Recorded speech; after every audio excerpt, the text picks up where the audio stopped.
अस्सलाम वालेकुम व्यूअर्स। नकीबुल्लाह मसूद से तो यकीनन आप वाकिफ़ होंगे। आजकल इनकी अहलिया क्या काम करके अपना और अपने बच्चों का पेट पाल रही हैं, हकीकत से जुड़ी आप दीदा कर देने वाली ये कहानी ज़रूर पढ़िए।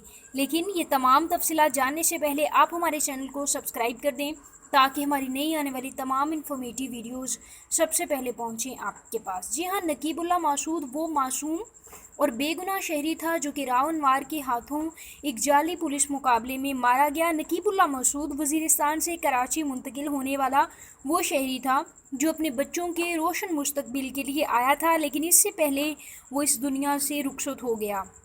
नकीबुल्लाह मसूद सेहराब गोच का वो रिहायशी था जो कि बहुत ही मुहब्बुल वतन था, अपने वतन से मोहब्बत करता था और अपनी छोटे बेटे को पाकिस्तानी आर्मी में लेफ्टिनेंट के ओहदे पर देखने का ख्वाहिशमंद था। इसकी 2 बेटियां थीं, लेकिन अपने बेटे को लेफ्टिनेंट के ओहदे पर देखने की ख्वाहिश पूरी नहीं हुई और वो दुनिया से रुखसत हो गया।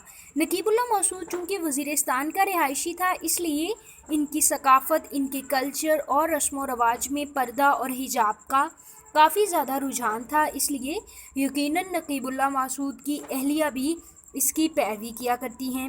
लेकिन नकीबुल्लाह मसूद की वफ़ात के बाद यकीनन इन्हें एक रोज़गार की ज़रूरत थी जो कि हुकूमत की ज़िम्मेदारी थी, लेकिन ऐसा कुछ नहीं किया गया। इन्हें ज़रिया रोज़गार फ़राहम करना हुकूमत की ज़िम्मेदारी थी, लेकिन सिंध हुकूमत ने ऐसा कुछ नहीं किया इन लोगों के लिए। इनको अभी तक इंसाफ मैसर नहीं, राव अनवार के लिए किसी किस्म की कोई सज़ा नहीं सुनाई गई, इसलिए ज़ाहिर बात है इन्हें अभी इंसाफ भी मैसर नहीं हुआ, ना ही इनके लिए कोई ज़रिया मुआश फ़राहम किया गया है, लेकिन इसकी तरफ बिल्कुल तवज्जो ही नहीं दी गई।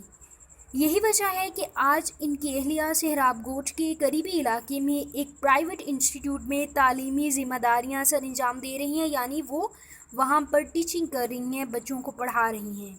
अच्छा शोबा है टीचिंग, लेकिन पढ़ाना और इनको तहफ़्फ़ुज़ फ़राहम करना, साथ ही साथ इन्हें रोज़गार फ़राहम करना, नकीबुल्लाह मसूद की पूरी फ़ैमिली को रोज़गार फ़राहम करना सिंध हुकूमत की ज़िम्मेदारी थी, लेकिन सिंध हुकूमत की जानिब से ऐसा कोई इक़दाम नहीं किया गया।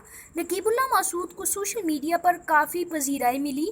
जब पज़ीराई मिली तो सिंध हुकूमत ने भी इस केस को, लेकिन चंद अरसे के बाद नकीबुल्लाह मसूद के केस को पसे पुश्त डाल दिया गया है लोगों की तरफ से, हुकूमत की तरफ से और अदालतों की तरफ से। इसलिए ना तो उनके पास कोई अच्छा ज़रिया मुआश है और ना ही उनके पास अभी इंसाफ है। इसलिए अमली तौर पर ये हमें करना चाहिए कि ये वीडियो ज़्यादा से ज़्यादा शेयर करनी चाहिए ताकि नकीबुल्लाह मसूद की फ़ैमिली के हालात लोगों पर वाज़े हो सकें और सोशल मीडिया पर एक दफ़ा फिर इस मामले को पज़ीराई मिल सके और हम उनकी फ़ैमिली के लिए कुछ ना कुछ करने में कामयाब हो जाएं। व्यूअर्स, अगर आपको ये वीडियो पसंद आई है तो इसको लाइक कीजिए, इसको शेयर कीजिए, साथ ही साथ तमाम नई इन्फॉर्मेटिव वीडियोज़ के लिए इस चैनल को सब्सक्राइब कीजिए और इस वीडियो के बारे में अपने ख़यालात का इजहार करना कमेंट सेक्शन में मत भूलें।